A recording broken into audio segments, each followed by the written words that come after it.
Hello everyone, आज है 27 मई और आज इस वीडियो में हम बात करने जा रहे हैं वोडाफोन आइडिया के बारे में। 15 रुपये का ये शेयर है और आज का दिन काफ़ी इंपॉर्टेंट भी है इसके लिए। इसके अलावा जो एजीआर ड्यूज़ है उसको लेकर कुछ कुछ रिपोर्ट्स निकल कर आ रही है, कंपनी के फ्यूचर प्लान्स को लेकर कुछ कुछ रिपोर्ट निकल कर आ रही है। बात करेंगे उन सारी चीज़ों के बारे में, लेकिन उससे पहले अगर आपने अभी तक चैनल को सब्सक्राइब नहीं किया है तो प्लीज़ अभी इसे सब्सक्राइब कर लीजिए, क्योंकि आगे भी बहुत सारे वीडियोज़ हैं जो आपको काफ़ी ज़्यादा हेल्प करेंगे। तो देखिए 15 रुपये का शेयर है वोडाफोन का और आज देखा जाए तो 1% के आसपास की गिरावट ज़रूर रही, जबकि पिछले एक महीने में अभी भी तकरीबन 11.5% की तेज़ी है। लोअर लेवल से कंपेयर करोगे तो और भी अच्छी रफ्तार है। अब तक ये भाग ही रहा था। आज अगर हम देखें तो थोड़ा सा ब्रेक लगा है, थोड़ा सा। और आज बाज़ार का भी कुछ ऐसा ही हाल है। बाज़ार ने पिछले हफ्ते भाई साहब खूब पैसा बना कर दिया, खूब तेज़ी दिखाई। और आज अगर आप देखोगे तो बाज़ार में एक्चुअली में ना ही कोई तेज़ी थी, ना ही कोई इतनी बड़ी गिरावट थी। एवरेज रहा आज बाज़ार। और यहाँ पर एक साल का ग्राफ देखोगे तो एक पैसा डबल भी करा है। बड़ी तेज़ी आई, गिरावट आई, तेज़ी आई, गिरावट आई, फिर से तेज़ी आई यहाँ पर। और जैसे कि मैंने कहा था कि मुझे लगता है कि डेफिनेटली एफपीओ में सब्सक्राइब करना चाहिए था। जब ये एफपीओ आया था मैंने तब भी वीडियो बनाकर कहा था कि कोई रिस्क नज़र नहीं आता है एफपीओ में सप्लाई को लेकर, सब्सक्राइब को लेकर। और जब अच्छा खासा सब्सक्रिप्शन मिल चुका था एफपीओ को, तब भी मैंने वीडियो बनाकर कहा था कि अब ये 15 रुपये, 16 रुपये, 17 रुपये की रेंज में जाएगा, लेकिन इंपॉर्टेंट लेवल होगा 17 रुपये का, क्योंकि वो एक रेजिस्टेंस वाला लेवल है। उसको ब्रीच कर पाएगा कि नहीं वो देखना यहाँ पर इंपॉर्टेंट रहेगा। और अभी देखा जाए तो थोड़ा बहुत अटक तो रहा है ये। और आज का दिन इम्पॉर्टेंट क्यों था? आज का दिन इंपॉर्टेंट इसीलिए था क्योंकि फोकस में था, क्योंकि एंकर इन्वेस्टर का जो 30 दिन का जो लॉक इन पीरियड था वो एंड हो चुका है। देखिए जब एफपीओ में पैसा रेज करा था तो एंकर इन्वेस्टर्स ने भी अच्छा खासा पैसा यहाँ पर डाला हुआ था, तो उनका 30 दिन का लॉक इन पीरियड था, जो कि आज मंडे को 27 तारीख को एक्सपायर हो चुका है। और in the past there was been selling pressure on the company. अगर आप देखोगे तो एंकर इन्वेस्टर्स डेफिनेटली उन्होंने भी 11 रुपये के दाम पर जो खरीदारी करी है, तो 15 पे है, तो हो सकता है कि प्रॉफिट टेकिंग करने के लिए आए, ये एक चांसेस ज़रूर है। और यही वजह है कि यहाँ पे एक सेलिंग प्रेशर भी देखने को हमें मिला है यहाँ पर। अगर आप देखोगे तो as per the monthly chart the Vodafone Idea share price has been forming a base around 10.50 to 11.75 and it's also seen to breaking out the above important resistance level, जो कि 14 रुपये के आसपास का है। और यहाँ पर अगर आप देखो तो जो नेक्स्ट रेजिस्टेंस है वो 18 से 20 रुपये के आसपास देखने को मिल सकता है। ठीक है, और ये पोटेंशियल टारगेट है आने वाले एक साल का कि वहाँ पर जाएगा। और कोई भी पुल बैक अगर 14 से 14.5 के आसपास आता है तो should offer a good buying opportunity now on the stocks. ये कहना है भाई साहब किसका?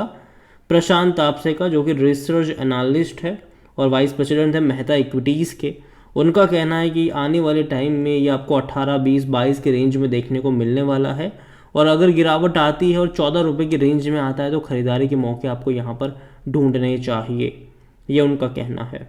और एफपीओ डेफिनेटली काफ़ी अच्छा पैसा इन्होंने रेज़ करा ज़रूर है, और अभी भी कंपनी जो है वो और 15,000 करोड़ रुपए रेज़ करने का प्लान कर रही है, लेकिन वो जो पैसा रेज़ करने का प्लान है वो होने वाला है बैंक के ज़रिए, डेट के ज़रिए।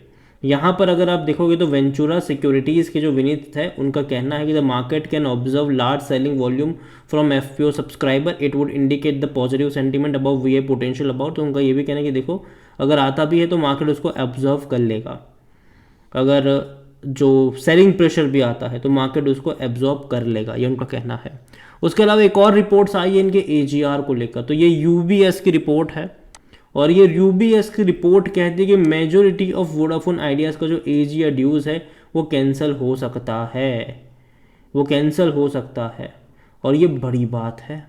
इससे पहले भी अभी इन्होंने कोर्ट में केस दाखिल करा हुआ है, जहां पर इन्होंने फिर से रिकैलकुलेट करने की मांग करी है। देखो इससे पहले भी कई बार ये कर चुके हैं, लेकिन हर बार इनकी जो अपील थी वो कैंसिल हो जा रही थी। लेकिन इस बार गिवन द गवर्नमेंट स्टेट, अगर आप देखोगे यहाँ पर तो telecom operator as much as 50 to 75% of AGR dues of Vodafone Idea could get cancelled, ये यूबीएस की रिपोर्ट कह रही है। Looking at the detail of अगर पिटीशन जो फाइल करी है एजीआर ड्यूज की, तो we believe that the 50 to 75% of AGR dues potentially भी कैंसल्ड। ये हो सकता है, ये ब्रोकरेज ने कहा, और वाकई में ऐसा हुआ तो पूरा गेम पलट जाएगा यहाँ पर। अगेन ये पॉसिबिलिटीज़ के है ऊपर है, ठीक है, कि अगर ये होगा तो ये हो जाएगा। यहाँ पर इनका जो AGR ड्यूज है, the original demand under the AGR वो 63,000 करोड़ फॉर भारतीय एयरटेल इंक्लूडिंग लाइबिलिटीज। अगर आप देखोगे VLL का, तो ये सारी चीज़ें हैं यहाँ पर। अगर आप देखोगे तो उनमें से एयरटेल ने पेड करा है 18,000 करोड़, जबकि वोडाफोन ने पेड करा है 8,000 करोड़ रुपए, ठीक है। और आने वाले टाइम में डेफिनेटली अगर ये लाइबिलिटीज़ कहीं ना कहीं अगर रिड्यूस होती है, UBS की रिपोर्ट सही साबित होती है, तो वोडाफोन के लिए अच्छी चीज़ होगी। आज वॉल्यूम देखोगे तो 96 करोड़ से भी ज़्यादा के शेयर्स यहाँ पर ट्रेड होते नजर आए। कंपनी का जो मार्केट कैप है वो 1 लाख करोड़ से भी ज़्यादा का देखने को मिल चुका है। कंपनी को लेकर देखो तो according to Moneycontrol user 75% लोग कह रहे हैं खरीदारी करो, 25% लोग कह रहे हैं बेचो और भाग जाओ। इनके जो नंबर्स भी आए थे अभी हाल फिलहाल में, वो भी कुछ खास अच्छे नहीं थे, वो खराब ही नंबर्स थे, और हालांकि एक्सपेक्टेड है इनसे। पिछले 5 सालों में रेवेन्यू के नाम पर कोई ग्रोथ नहीं आई है, जबकि अगर आप एयरटेल और जियो को देखोगे तो भाई साहब रेवेन्यू में बेहतरीन ग्रोथ है। सेम चीज़ प्रॉफिट को लेकर देखोगे तो कोई प्रॉफिट में ग्रोथ नहीं है, बल्कि नुकसान ही है हर साल, और बड़े बड़े लॉसेस हो रहे हैं इनको। जबकि वोडाफोन आइडिया में वैल्यूशन अगर आप देखो तो नेगेटिव में है P, क्योंकि जाहिर सी बात है कंपनी लॉस मेकिंग है। कोई भी एनालिस्ट खरीदारी करने की यहाँ पर बात नहीं कर रहा है। फिनेंशियल्स अगर आप देखते हो तो क्वार्टरली नुकसान ज़्यादा है, लेकिन ये एक्सपेक्टेड था, ठीक है। लेकिन मैं इंटरेस्टेड हूँ इनके जून क्वार्टर और सितंबर क्वार्टर के नंबर को लेकर, क्योंकि देखो पैसा इन्होंने 16,000 करोड़ रुपए इस जून क्वार्टर में रेज करा हुआ है, पैसा आ चुका है, ठीक है। अब उस पैसों का इस्तेमाल कैसे करेंगे? डेट को चुकाने में करेंगे, एक्सपांशन के लिए करेंगे, और कंपनी का प्लान भी है कि 2G कस्टमर्स को 4G में लेकर जाना है इनको। बहुत सारी चीज़ें हैं यहाँ पर, और अगर वाकई में ये सब कुछ करने में कामयाब हो जाते हैं तो पूरा सिनारियो बदल सकता है और ये अच्छी बात होगी इनके लिए, ये इनके लिए अच्छी बात होगी। और जहाँ तक लॉस है तो अभी भी लॉस ही है।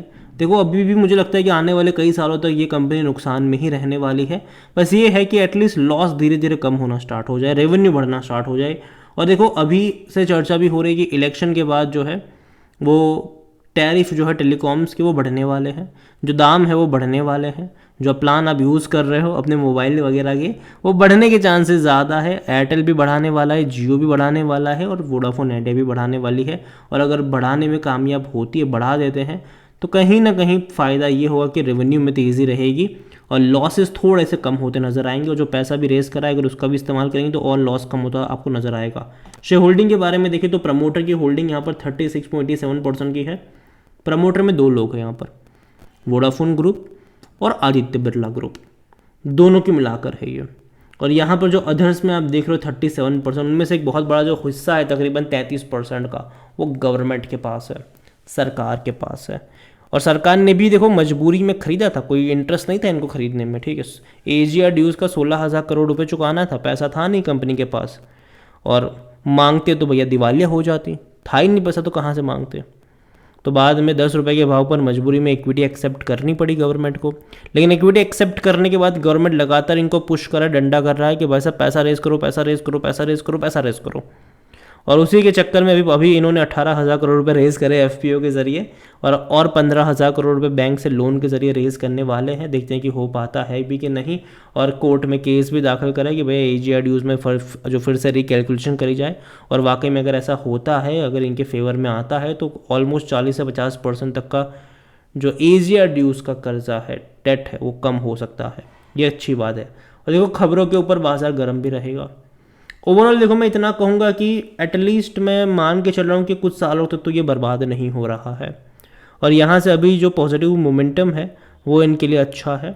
और आगे भी मैं एटलीस्ट, मैंने पहले भी कहा था जब 11 रुपये का इसका FPO आया था तब 12 रुपये का लेवल था, मैंने कहा था खरीदारी के मौके डेफिनेटली होंगे। यहाँ पर आपको 16-17 पे नज़र आएगा, लेकिन 17 रुपये का लेवल इंपॉर्टेंट होगा।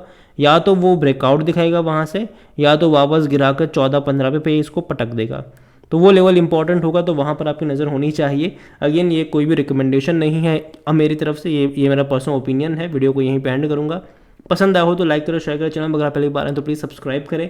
और वोडाफोन आइडिया के बारे में आप क्या सोचते हैं वो भी आप मुझे कमेंट में लिख के बता सकते हैं। Thank you.